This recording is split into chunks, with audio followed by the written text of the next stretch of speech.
Hello, everyone, and welcome. I am Lori Rubin, not Ori Guten, who you see the little text on the screen, but I'm with the wonderful Alan Shapiro. He's just one of my favorite people on the planet.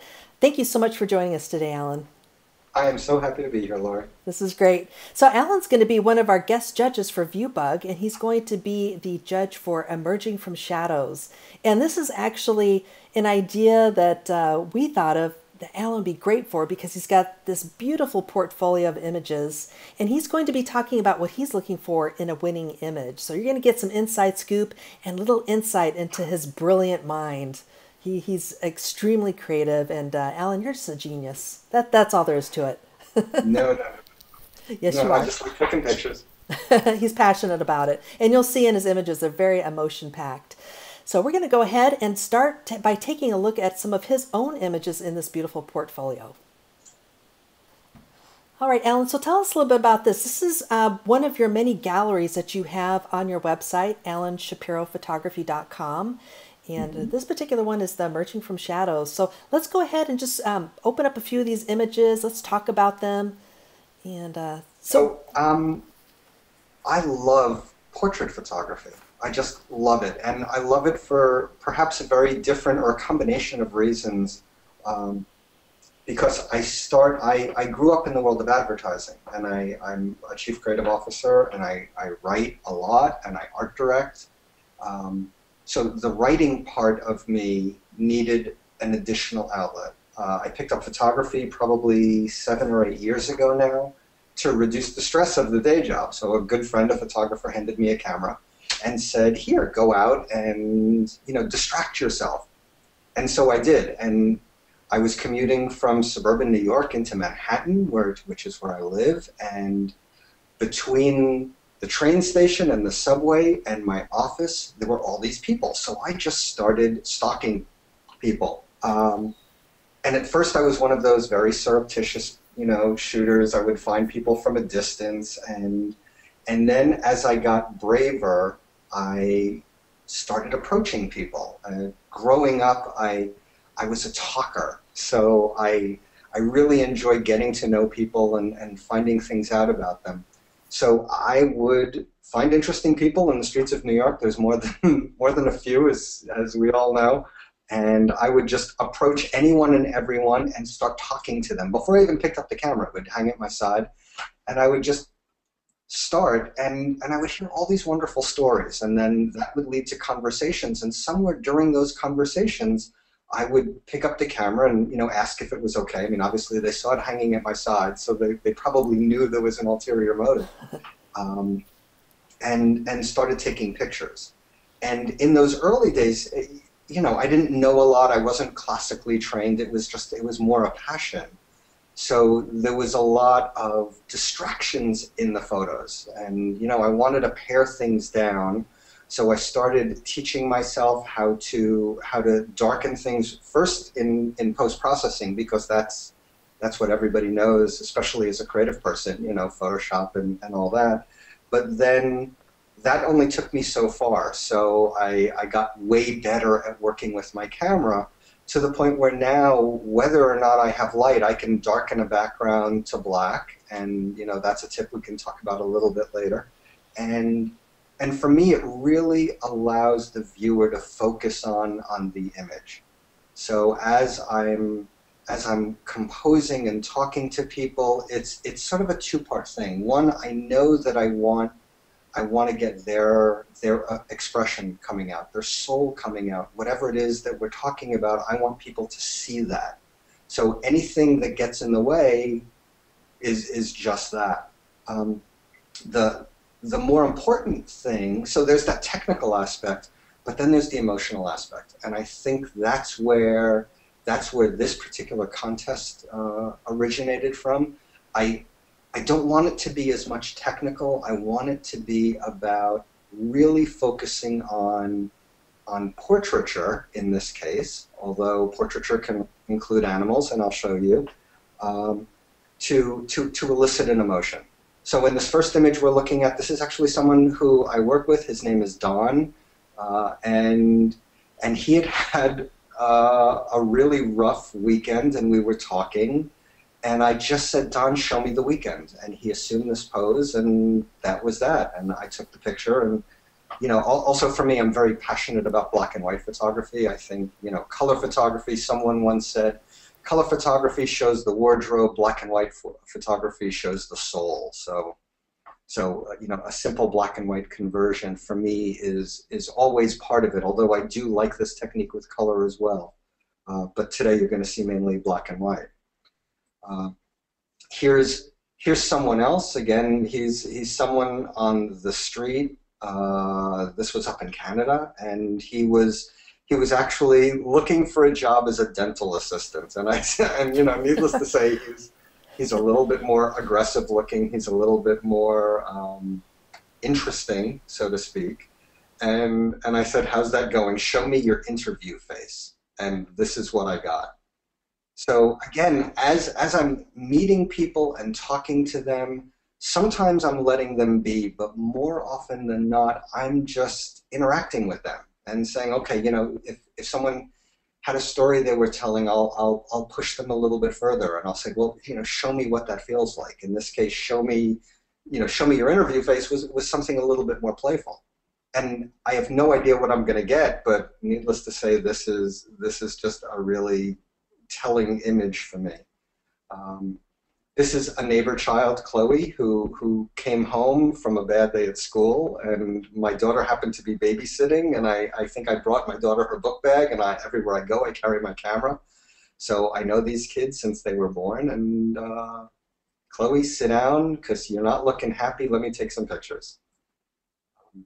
This is a friend of my daughter's, a kid named Will, who I think is now 16 or 17. This goes back a few years. I forget at this point what I asked him to do or show me, but I think it was something like, you know, you walked in on your parents making love, and, you know, just to see what would happen, because he was very expressive and that was the look, or something like it. I may be making stories up, but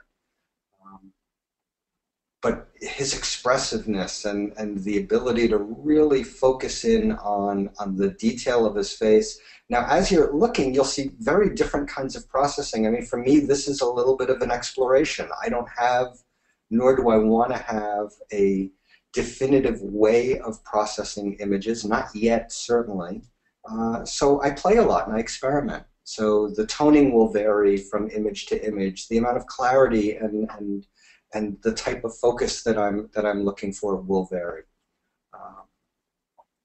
Here's where animals can sometimes be just as expressive as people. I mean, as you know, Laura, you're one of the great animal photographers in this country.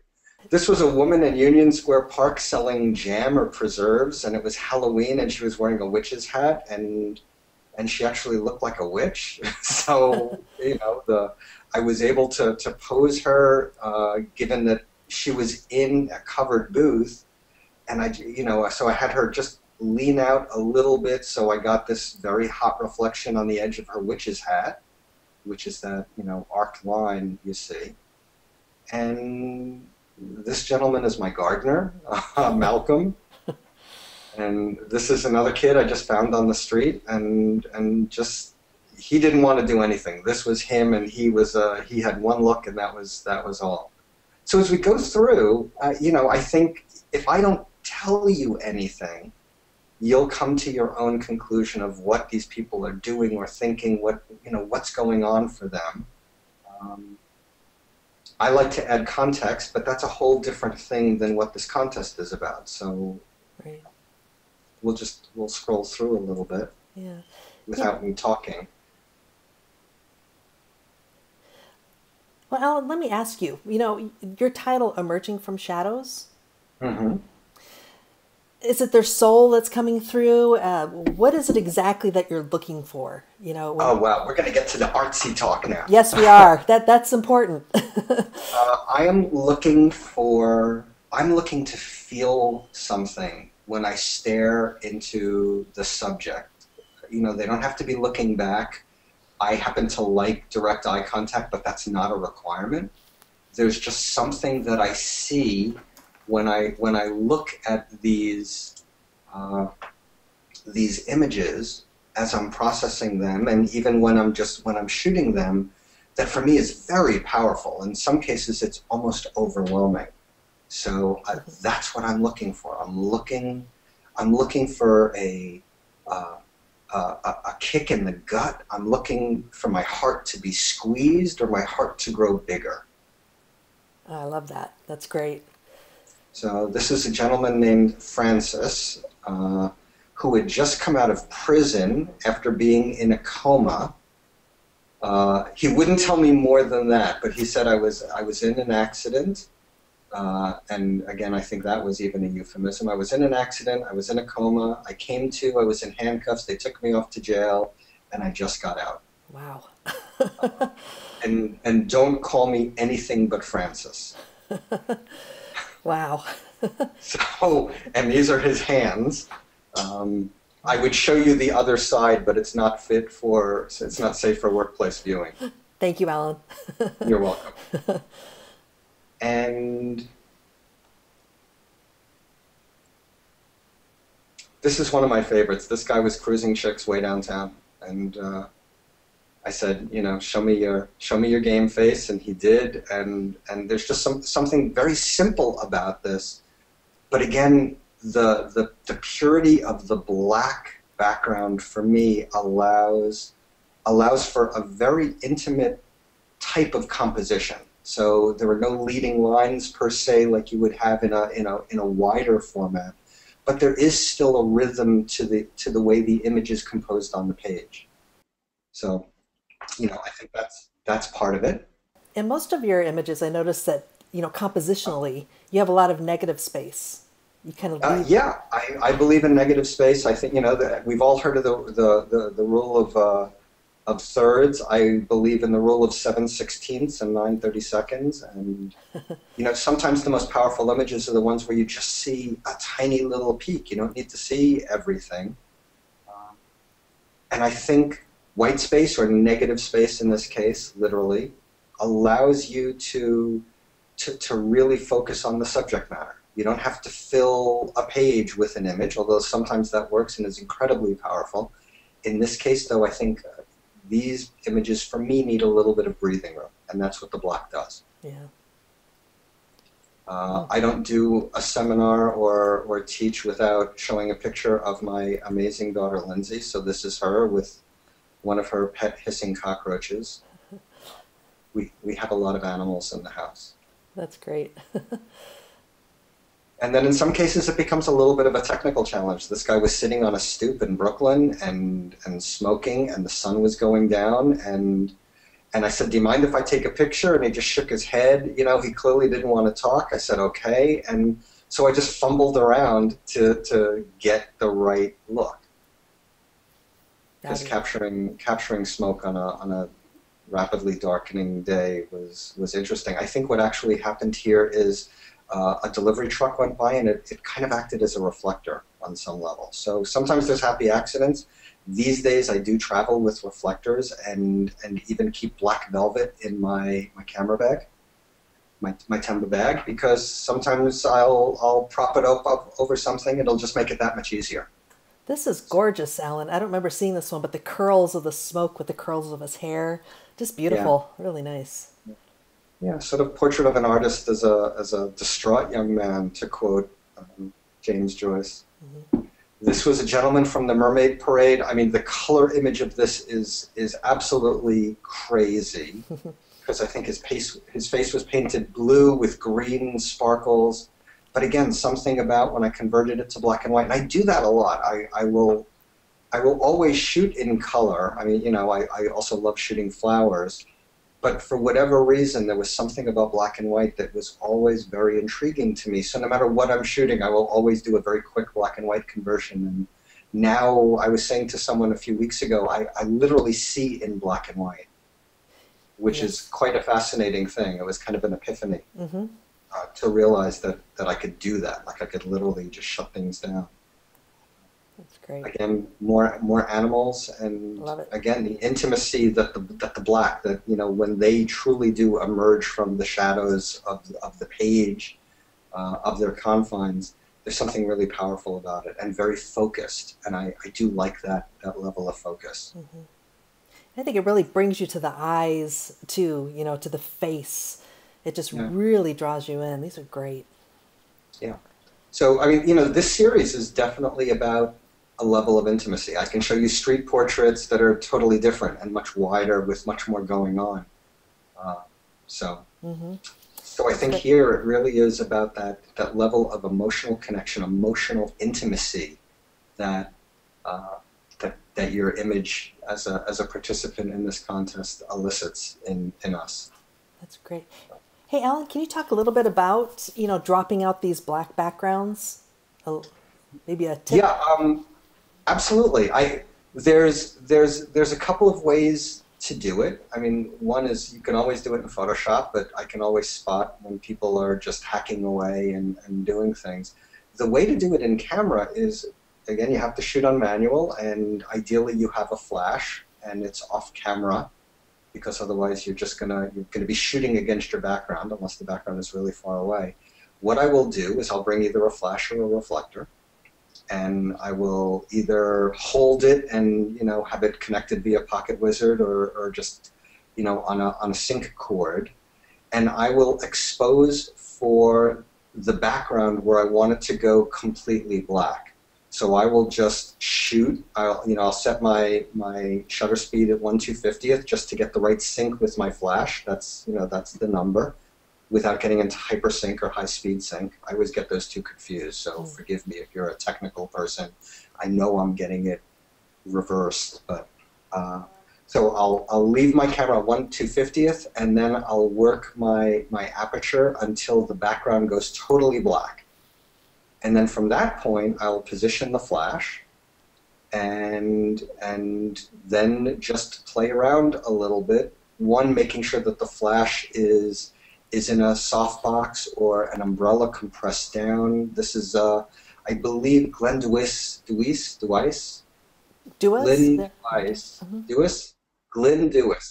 Phenomenal British teacher. I think he did a little YouTube video on this a while ago, and he certainly articulated it way better than I did. But so that's what I'll do. Either that, or I'll just surround someone with black velvet, and I will position them so that, my favorite thing, especially coming from New York, is you have alleyways and you have little, the bottom apartment on a building where there's a recessed doorway. And so depending on where the sun is, I'll have someone position themselves in the darkness of that doorway and then just lean out or peek out or position themselves where I get the right lighting. So again, sometimes it's light that I bring and work with, and sometimes it's ambient light that I'm just positioning myself to optimize. Great. So most of this is really in camera. Oh yeah. Yep. Oh, okay. Yeah. And do you do any post processing? Do you kind of touch it up a little bit afterwards? Yeah, sometimes it depends. Always. There's always. I'm not such a purist where I don't believe that adding either a little contrast or crunching the blacks doesn't help an image. I'm looking to portray something that I feel and saw through my heart and my brain. So I believe that we have tools and we should use them to work an image to its fullest potential. This is not a contest of absolute purity where if you can't get it right in camera, you shouldn't feel like you can't go into Photoshop or Lightroom and work with those tools. Great. All right, so I want to make sure that that is crystal clear to people. It's about that emotional connection, and it's about doing it in the context of a black environment. Well, Alan, thank you so much for sharing your inside world of these emerging from shadows.